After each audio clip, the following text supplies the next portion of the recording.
আল্লাহ রহমতে আমরা খুবই আনন্দিত। বিগত নির্বাচনে বর্তমান সরকার একটা প্রতিশ্রুতি দিয়েছে জনসাধারণের সুবিধার স্বার্থে।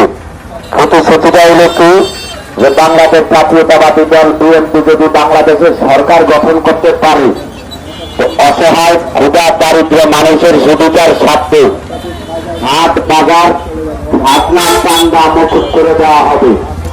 তারই ধারাবাহিকতা বাস্তবায়নের লক্ষ্যে আমরা দেখেছি আমাদের কর্পোরেশন মন্ত্রীরা উপজেলার গণমানুষের বন্ধু জননন্দিত নেতা জনাব আলহাজ নুরুল ইসলাম নয়ন ভাইয়ের নির্বাচনী প্রতিশ্রুতি বাস্তবায়নে হাট বাজারের সকল চাঁদা খাজনা মকুব ঘোষণা করা হয়েছে।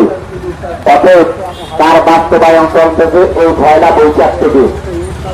এই বাস্তবায়ন আমরা জনসাধারণের সুবিধার স্বার্থে আমরা কিছু নিয়ম কারণ আছে, যারা কাঁচা বাজার স্তরে থাকবে, তরি তরকারি এরা এক জায়গায় দেখবে। আটবারে দক্ষিণ আইসা বাজারের দক্ষিণ মাথায় রব্বানিয়া মাদ্রাসার দক্ষিণ হইতে যারা পাবলিক দিলে ফেলেছেন গ্রামগঞ্জের থেকে তরকারি দেখতে নেবেন, তারা ওখানে থাকবেন।